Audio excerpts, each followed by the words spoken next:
So I want you to imagine a 15-year-old girl. Okay. She is walking into a local bank branch and she is completely alone. Oh, wow. That's intimidating already. Right. She has to walk right up to the receptionist, ask to see the branch manager, and then get this. She has to sit in one of those massive, intimidating leather chairs across from a bank executive. Oh, no. What did she do? She has to explain that she just bounced 3 separate checks. Yikes. Yeah. She has to look this adult in the eye, basically admit she doesn't know how to do the basic addition and subtraction to balance her checking account, and then practically beg him to waive the overdraft fees. That is like a terrifying rite of passage for any teenager. It really is. But here's the kicker. Imagine that specific teenager is the daughter of America's most famous personal finance guru. Wait, really? Oh, I love that. It completely shatters the illusion. He totally does. We always just assume the children of these wealth-building experts just absorb financial literacy by osmosis. If it's in the water or something. Right. Or that they're completely shielded from these deeply humiliating real-world mistakes. But that specific story is actually the bedrock of what we're looking at today. Exactly. Because today, you are going to learn how to break the cycle of financial stress in your own home. Which is so needed right now. Seriously, we are going through the sources to show you how to avoid the absolute disasters that ruin most people's finances, and most importantly, how to raise the next generation to be confident, responsible, and just, at peace when it comes to money. Mm-hmm. We are pulling all of this from our deep dive into the book Smart Money, Smart Kids, Raising the Next Generation to Win with Money by Dave Ramsey and his daughter, Rachel Cruze. And our mission here isn't just about giving kids money. I mean, honestly, handing a kid a $20 bill is the easiest thing in the world. Oh, yeah. Any parent can do that. Right. And as the sources point out, it's frequently the most destructive thing you can do. Right. Our goal today is to decode the exact step-by-step framework you need to change your family tree. Yeah, we're talking about leaving a lasting legacy of financial peace rather than a legacy of anxiety and debt. Which brings us to the origin story of this book. That's what hooked me in the first place. Yeah. Because it starts in the middle of a total disaster. Dave Ramsey, who is now known globally for his financial advice, actually lost absolutely everything he had early in his career. He hit rock bottom. Literally. He filed for bankruptcy when his daughter Rachel, who is the co-author of the book, The Girl from the Bank Story, was just 6 months old. Wow. So he had to rebuild his entire life and his wealth using very grounded, biblical, common sense principles. And Rachel essentially grew up as the human guinea pig for all these ideas. And, the contrast between the two authors is what makes the material so compelling. How so? Well, for decades, Dave Ramsey has been the emergency room surgeon for adults who have already driven their finances off a cliff. Right. He steps in when the financial patient is flatlining. Exactly. When there are foreclosures, bankruptcies, massive credit card debts. But Rachel, having grown up living these principles, she represents the preventative medicine. Oh, I like that way of putting it. Yeah, she is the roadmap for how to avoid ever ending up in that emergency room in the first place. I always have this natural skepticism, though, when I hear about wealthy experts writing books with their kids. Oh, sure. My immediate thought is always like, well, sure, it's easy for you. Your kids just inherit a golden parachute. Their lives are subsidized. Right, they never had to struggle. Exactly. But reading through the source material, you realize Rachel didn't inherit a golden parachute at all.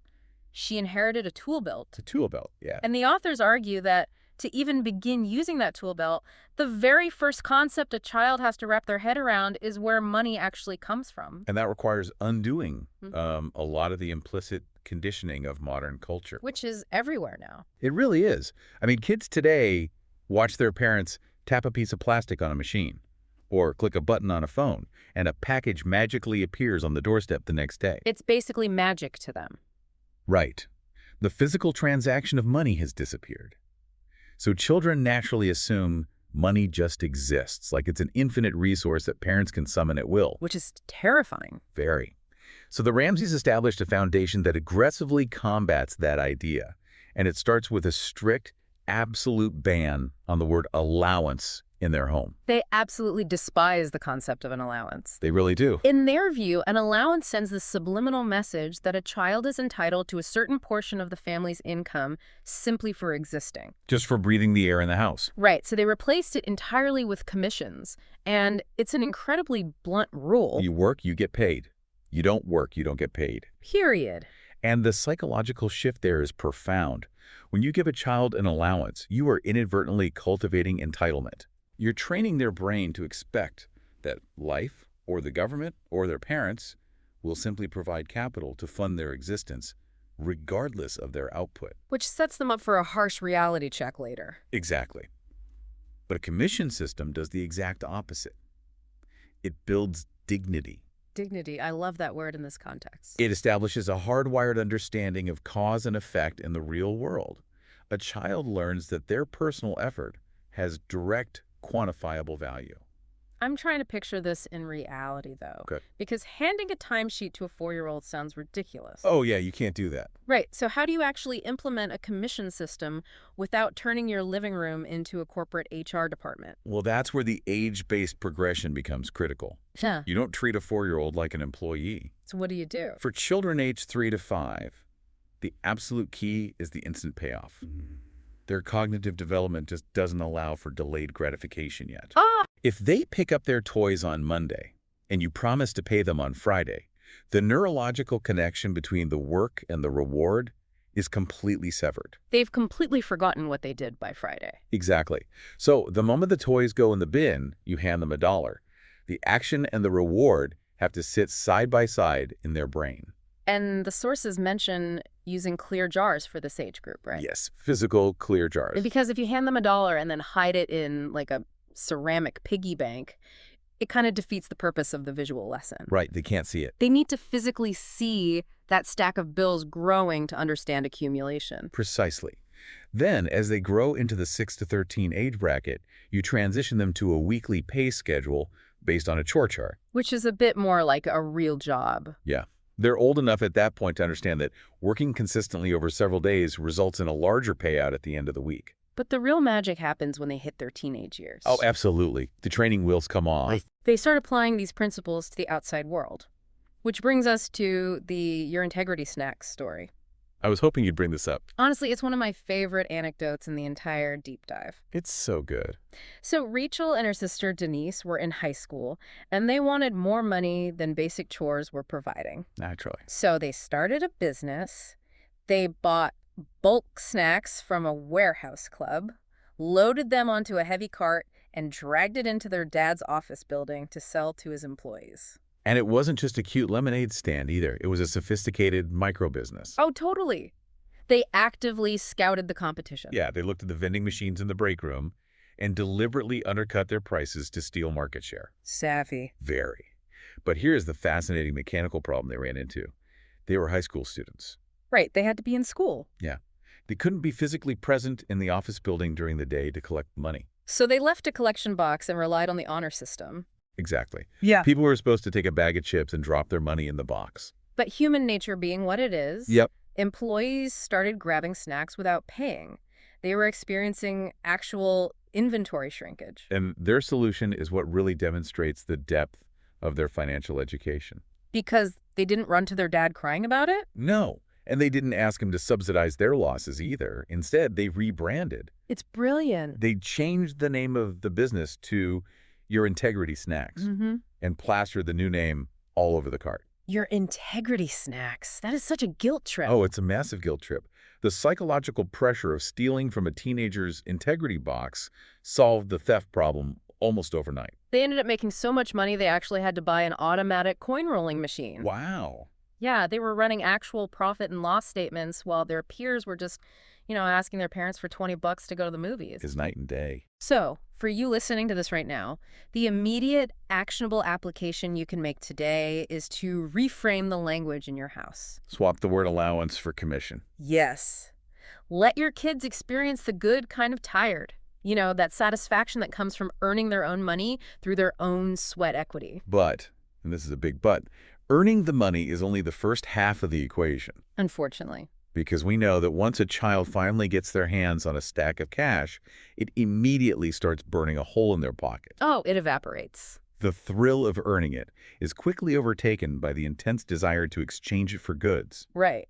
Which introduces the next massive hurdle, teaching a child that money is finite. When it's gone, it's truly gone. And to teach this, the authors introduced the envelope system, which is a physical way of forcing a child to categorize their money. Spend, save, and give. Exactly. It sounds great in theory, but the application is where it gets incredibly messy. Oh, the messy reality of parenting. Right. And the book uses this visceral story about a family trip to the Opryland theme park to illustrate just how messy it gets. The Opryland story is the perfect stress test for the envelope system. It really is. Rachel freely admits in the book that she is a natural-born spender. Mm. If there is money in her possession, her instinct is to get rid of it in exchange for an experience or a physical item. Which is a lot of kids, honestly. Totally. So on the morning of this theme park trip, Rachel emptied her entire spend envelope, stuffed all the cash into her fanny pack, and headed into the park. And what does a 6-year-old do at a theme park with a pocket full of cash? Everything. She immediately gravitated to the most expensive, low-probability carnival games. Of course. Within the first hour or two, surrounded by the smells of funnel cake and the noise of the roller coasters, she blew through every single dollar she had brought. Every last cent. She was completely tapped out by mid-morning, so naturally she turned to her dad and asked for more money. Which is the moment of truth for any parent. The ultimate test. Dave Ramsey looked at her, saw that she had spent all her own money, and simply said, "No, you're out of money." Ouch. And I can guess what happened next. Oh, Rachel threw a massive fit. She begged, she pleaded, she cried. In the middle of a theme park. Exactly. But her parents held the line. They completely refused to bail her out. Meanwhile, her older sister, Denise, who was wired as a natural saver, had taken a completely different approach. A totally different strategy. Denise had carefully calculated her day before they even left the house. She took exactly half of the money from her spend envelope and intentionally left the other half on her dresser at home. So she wouldn't even be tempted to touch it. Right, and the contrast in their experiences for the rest of the day was the ultimate teacher. It's brutal, but effective. Rachel had to spend the next 6 or 7 hours walking through an incredible amusement park, entirely destitute. Just watching. Yeah, she had to watch her sister thoughtfully purchase a treat here or a souvenir there, pacing herself throughout the day. Rachel experienced the severe, unvarnished reality of what happens when resources run dry. Okay, I have to step in and push back on this, though. Go for it. Because I can hear parents listening right now cringing. Oh, I'm sure. Isn't it incredibly harsh to let a 6-year-old suffer for hours at a theme park? I mean, Right. you paid for the tickets, you're on a family vacation. Right, it's supposed to be fun. Most modern parents would just swallow their pride, buy the kid a cotton candy to stop the crying, and rationalize it by saying, you know, they're only young once. And that urge to rescue your child from distress, that's a deeply ingrained biological instinct. It feels wrong to let them suffer. It does. But the authors make a profoundly important point here. Letting them fail with a $5 mistake when they are 6 years old is the exact mechanism that prevents a $50,000 mistake when they're 26. Wow. Put that way. Right. If you rescue the child at the theme park, you aren't being kind. You are actually teaching them a very dangerous, false lesson. That financial consequences aren't real. Exactly. And that a benefactor will always swoop in to cover their deficits. You're basically robbing them of the lesson of opportunity cost. Yes. If you blow your cash on a giant stuffed animal at 10 in the morning, you don't get the ice cream at 3 in the afternoon. It's just physics. Precisely. And it also highlights the need to manage different personalities within your kids. Right, the spenders versus the savers. Yes, you have spenders and you have savers. Yeah, The sources emphasize that neither personality is inherently wrong or right. that's a good point. A spender isn't broken, and a saver isn't superior. But both require active coaching. How so? Well, spenders, like Rachel, have to be taught boundaries and impulse control through painful limits, like the theme park. Right, and the savers. Savers, like Denise, often struggle with a scarcity mindset. They sometimes need to be given permission to actually spend their money and enjoy the fruits of their labor without feeling crushing guilt. That makes a lot of sense. So if the lesson of spending is learning limits, it forces the child to confront the agonizing reality of waiting. The dreaded wait. Right. If they want something that costs more than 1 week's commission, they have to stack those weeks together. Which is so hard for a kid. And that segues perfectly into the concept of saving, which the book frames in a very specific way. Saving isn't a math problem to solve. It's a character trait to develop. Yeah, it is a crucial distinction. I think so too. The authors argue that saving is a maturity event. It is the purest expression of delayed gratification. They frequently state that personal finance is 80% behavior and only 20% head knowledge. Yes. I mean, any child can understand the math of saving $10. That's easy. Right. The challenge is having the emotional regulation to hold on to that $10 when the immediate environment is just screaming at them to spend it on candy or a video game. I can see that working for small items like a Lego set, but Yeah. how do you scale that up? What do you mean?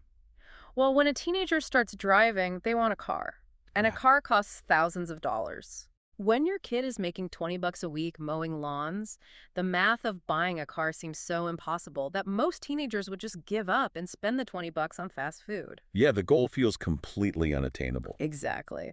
So how did the Ramseys bridge that massive gap for their kids? They engineered a system that introduced real-world financial leverage. Okay. They called it the 401d AVE plan. I love that name so much. It's very clever. Dave and his wife sat their kids down and made a binding agreement. Whatever amount of money the child could save toward their first car, the parents would match it, dollar for dollar. The 401d AVE plan perfectly mirrors how a corporate 401k retirement plan works. It really does. An employer tells you, if you defer your immediate consumption and invest in your future, we will double your investment. Right. It takes this abstract adult concept and scales it down to a teenager's most pressing desire, which is freedom and mobility. And it fundamentally altered the way the kids viewed their own money. Tell me more about that. Let's look at Rachel again. Even in her teens, she was still a natural spender. That doesn't just go away. No, it doesn't. When it came time to get a car, she didn't want to wait to save the money. She wanted it now. So what does she do? She put together an elaborate, highly persuasive sales presentation, complete with printouts of cars, trying to convince her dad why he should just buy her the vehicle up front. Which is such a teenager move. Look at my PowerPoint, Dad. It's an investment in my safety. Exactly. Think of the safety ratings. So what did Dave do? Did he cave? He laughed at her. Oh, wow. He gave her an A for creativity, but told her to get back to work because the deal had not changed. That is brutal, but necessary. Because of that firm boundary, Rachel was forced to adopt what she calls a double or nothing mindset. How does that work? Whenever she earned money from babysitting, she faced a choice. Say she earned $50, and she wanted to go to the mall to buy a new shirt. Under the 401d AVE plan, spending that $50 didn't just cost her $50. Because of the employer match, her parents' match, she was actually costing herself $100 in purchasing power toward her car. Oh, wow. The friction of spending suddenly became incredibly high. The opportunity cost doubled. That is brilliant, and her brother Daniel took it to an absolute extreme, right? Or did. The book mentions he saved $12,000 before he even turned 16. It's wild. He was painting stairwells, doing intense manual labor, just hoarding cash, because he knew every dollar he sweat for was magically turning into $2. And Daniel's story really proves the system works for varying personality types. The spenders learn restraint, the savers get supercharged. Exactly. But the car is just one milestone. The authors used this momentum to establish what they call the 5 foundations for teenagers. Okay, let's break those down. It's a sequential roadmap for their high school and college years. Step 1. Save a $500 emergency fund. Which is vital because teenagers have emergencies too. Absolutely. Blown tires, cracked phone screens, lost textbooks. Right, and if they don't have their own emergency fund, the parents become the emergency fund. Which defeats the whole purpose. Exactly. What's step 2? Step 2. Get out of debt and stay out of debt. Simple enough. Step 3. Pay cash for your first car, which we just discussed with the 401d AVE plan. Right. Step 4. Pay cash for college. And step 5. Build wealth and give. I want to zero in on that last part of step 5, build wealth and give. It's arguably the most important part. Because the trap of all this talk about saving, matching, and wealth building is that you risk raising a child who becomes obsessed with accumulation. Yes. You essentially raise a dragon hoarding gold in a cave. Which is a miserable way to live. But the sources are adamant that the ultimate purpose of having money isn't just to build a massive fortress around yourself. It's the exact opposite. Yeah. The book establishes that giving is actually the very first thing you should do with money. First thing, not an afterthought. The very first thing. And this is rooted in a concept they refer to as stewardship. Okay, let's unpack stewardship. Stewardship is the fundamental belief that God, or a higher power, owns everything on earth, and we are merely the temporary managers of those resources. That totally flips the script. Doesn't it? If you're the manager, not the owner, it changes your entire relationship with the asset. You aren't clutching it in terror. Precisely. As a manager, your responsibility is to handle the wealth according to the desires of the owner, which involves generosity and taking care of others. And the psychological benefit here is huge. It really is. Giving acts as the ultimate antidote to entitlement and selfishness. It forces you to operate with an open hand rather than a clenched fist. Yes. When you hold your money with an open hand, you cultivate a spirit of abundance. You realize there is enough to go around. Right. But when you hold it with a clenched fist, you operate out of fear and scarcity. You become terrified of losing what is yours. There is a very specific story they use to illustrate how early this training needs to start. The church offering story. Yes, it involves Rachel as a little girl at church. Right. When the offering time came, the ushers would pass around those classic red velvet bags. For a long time, Dave would just hand Rachel a dollar bill as the bag approached, and she would drop it in. Which, let's be honest, is what almost every parent does. Totally. It feels like you are including the child in the act of giving. But the authors realized this was completely ineffective. Right, because the child has zero skin in the game. From Rachel's perspective, she was just a delivery mechanism for her dad's money. It cost her nothing. Exactly. There was no sacrifice. So Dave stopped handing her the dollar. Oh, he flipped the script. Instead, Rachel was required to take a dollar out of her own commission envelope. Wow. Money she had physically scrubbed toilets or taken out the trash to earn, and put that dollar into the red velvet bag. The emotional weight of that action cannot be overstated. It has to sting a little. It does. When a child puts their own sweat equity into a charitable cause, they feel the pinch of sacrifice, yes, but they also feel the immense pride of contribution. They realize they have the power to actually impact the world around them. And the sources are quick to clarify that giving isn't strictly financial either. Right, they talk about giving time, talents, and treasure. Yes. A child can give their Saturday to help an elderly neighbor rake leaves. The ultimate goal is to cure the me mentality. So here's my challenge to you listening right now. Think about your own giving habits. This is a tough one. It is. Because in our modern world, philanthropy is largely invisible. We have auto drafts set up for charities. Or we just click a button on a GoFundMe page. It's incredibly convenient, but your kids never see it. They have no idea it's happening. Right. So don't hide your generosity behind online banking clicks. Pull out the checkbook or go get physical cash. Look, it's visible. Yes. Let your kids physically watch you hand money to a cause.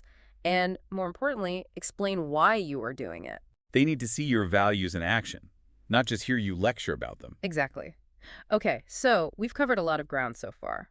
Earning commissions, spending within limits, saving through delayed gratification, and giving generously. But these are all separate, isolated behaviors. Right. Earning money doesn't automatically mean you know how to save it. If you want all of these behaviors to work together in harmony, you need an architectural blueprint. And that blueprint is the budget. The dreaded B word. I know, the word budget makes people's eyes glaze over. It sounds like handcuffs. Sounds restrictive. But the authors reframe it beautifully. They say a budget is simply intentional living. It's not a restriction, it's a plan. Yes, and they specifically advocate for a zero-based budget. The zero-based budget is the core operational mechanism for all of their financial advice. How does it work? The formula is simple. Income minus outgo equals zero. Okay. Before the month even begins, you look at your total income and you assign every single dollar a specific name and a specific job. You allocate money for spending, for saving, for giving, for gas, for food. Yes.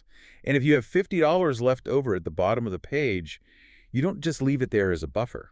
You assign it to savings or maybe an extra debt payment. Exactly, because if you leave money unassigned, it will evaporate into impulse purchases. It always does. To teach a child this level of intentionality, though, it requires giving them a somewhat dangerous amount of control. Which brings us back to the hook of our deep dive. Ah, yes. Rachel, at 15 years old, bouncing 3 checks. Her parents had opened a checking account for her, Right, and they deposited a set amount of money each month that was supposed to cover all her basic expenses. Lunches, clothes, activities, all of it. it was her training ground. But Rachel failed to track her expenses properly. She made mathematical errors in her check register, she spent money she didn't actually have, and the checks bounced. Which is such a common mistake for a teenager. It really is, and this is where Dave Ramsey's parenting approach is incredibly instructive. Because his instinct as a father was probably to fix it. Of course. He had the money to cover the overdrafts effortlessly. He could have made a phone call and made the problem completely disappear. But he didn't. He didn't. He made her drive to the bank, walk in alone, and face the music. He made her experience the absolute sinking dread of sitting across from a bank manager and admitting incompetence. It sounds ruthless. It was a severe lesson, yes, but it was a controlled failure. And it worked. It worked perfectly. The bank manager, seeing a terrified teenager, actually took pity on her and waived the fees. That's a relief. But the constructive humiliation of that experience etched a permanent boundary in Rachel's mind. She never bounced another check. I can imagine. However, the book brilliantly contrasts this story with another one to highlight the nuance required in parenting. Because it's not just about brutal discipline. Right, it's about evaluating the intent behind the failure. Which brings us to the furniture tax story. Yes, this happens a few years later. Rachel is heading off to college, and Dave gives her a very specific, zero-based budget in cash to furnish her apartment. And she does everything right this time. She really does.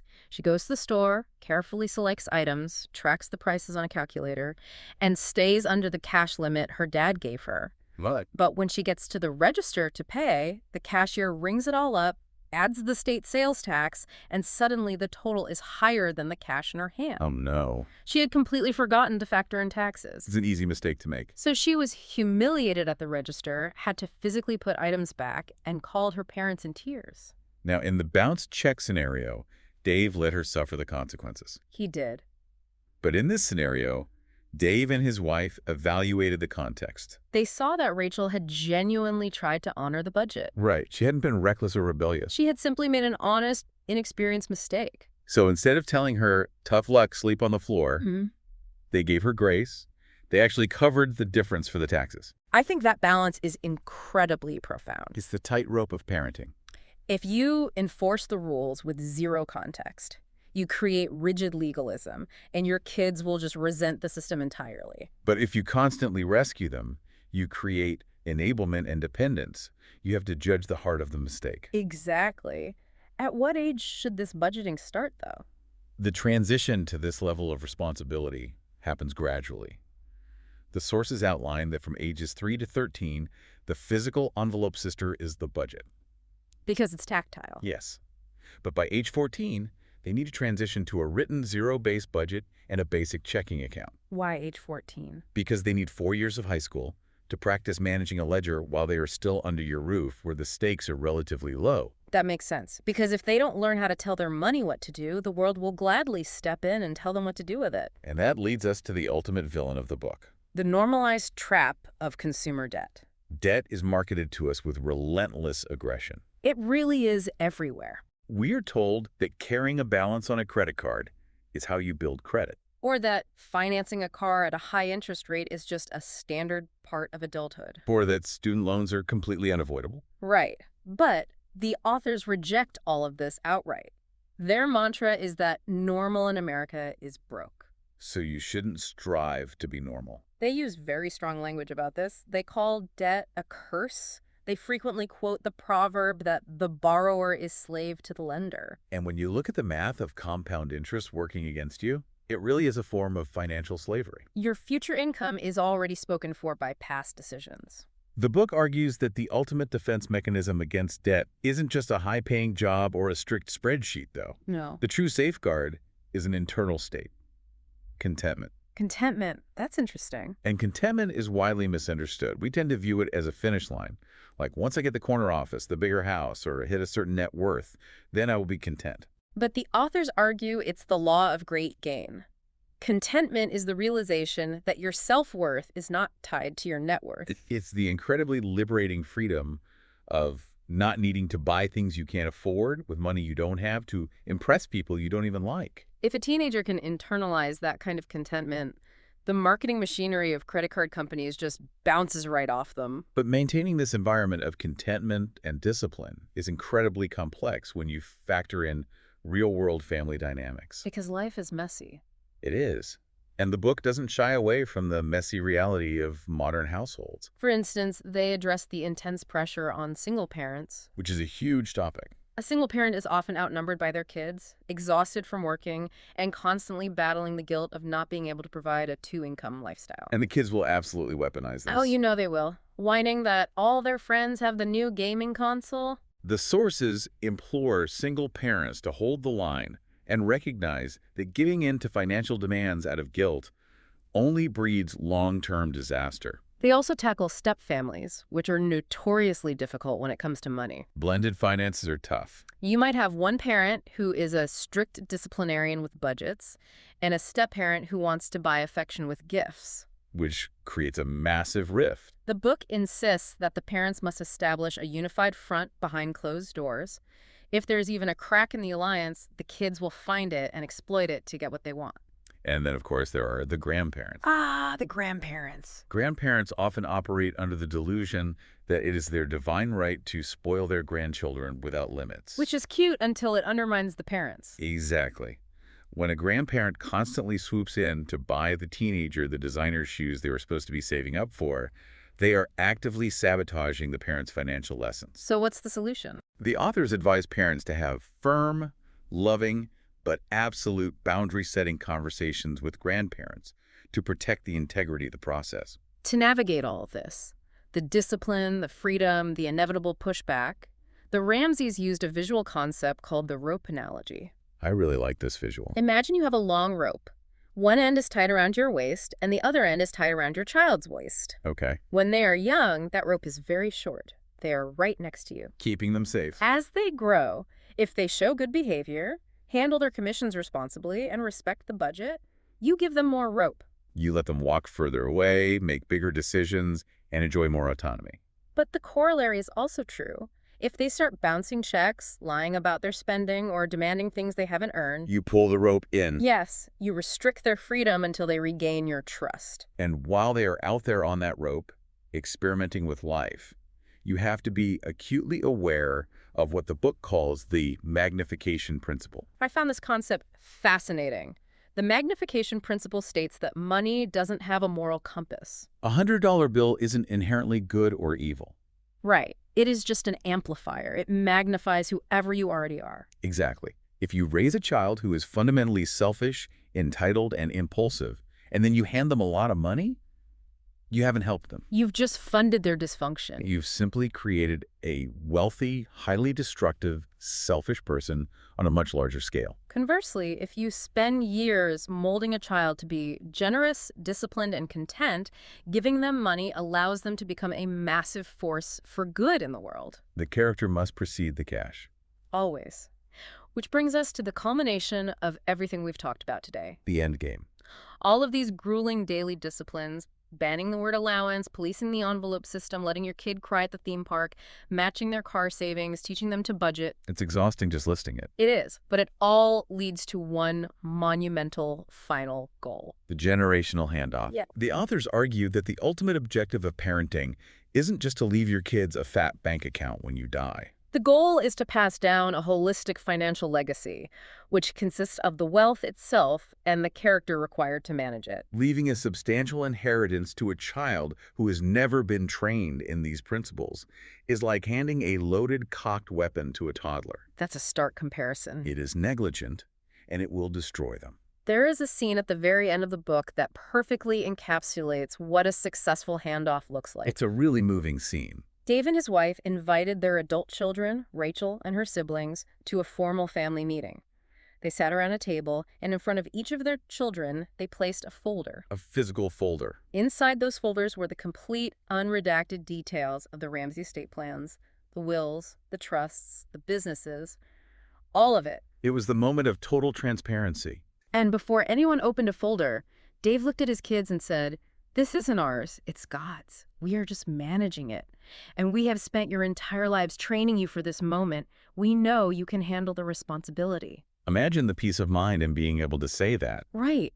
Imagine knowing that the resources you spent a lifetime building won't be squandered in 3 years on sports cars and bad investments, but will be used to sustain your family and bless others for decades. That statement is the ultimate return on investment for 20 years of hard work, arguments, corrected mistakes, and relentless consistency. It really is. When you hand wealth to a child equipped with this specific tool belt, you guarantee a continuing legacy of generosity and stability. The blessing echoes down through generations you will never even meet. So for you listening, whether you are driving or at the gym or folding laundry, the message is this: you have to start today. Today. It absolutely does not matter if you have made massive financial blunders in your past, It doesn't matter if you've been relying on credit cards to survive. or if your kids are already teenagers and you've never even spoken to them about a budget. You have the power to draw a line in the sand right now. You can sit your family down tonight and declare, "Our family tree changes today. From this moment forward, we operate differently." And that leads to a final thought I want you to mull over, building on everything we've unpacked today. What's that? We spend so much time stressing about macro-level financial investments, right? Oh, definitely. Analyzing the stock market, looking at real estate trends, trying to find the perfect mutual fund. But consider this. Okay. What if the single greatest, highest yielding financial investment you ever make in your entire life has nothing to do with Wall Street? That's a bold claim. What if your greatest investment is actually the 10 minutes you spend standing in the middle of a grocery store aisle, patiently explaining to your furious 7-year-old why you are paying for the groceries with physical cash instead of just swiping a credit card that you don't have the funds to pay off? Wow. That tiny, seemingly insignificant moment of friction might be the exact catalyst that alters the financial trajectory of your great-grandchildren. That is a wildly powerful perspective shift. The little moments are the legacy. They really are. And listen, if you found value in this conversation, if it sparked an aha moment for you, we have a direct favor to ask. Please. Please subscribe to our channel. Subscribing doesn't just help us keep the lights on, it directly signals the algorithm that this content is valuable. It's how the word spreads. Exactly. And when the algorithm pushes this deep dive to other feeds, you are actively helping other families discover these tools and break their own cycles of financial stress. You become part of the solution. Absolutely. And as always, if you want to dive even deeper and listen to the audiobook for free, check the description right below this audio for instructions on how to get it. Thanks for taking this deep dive with us.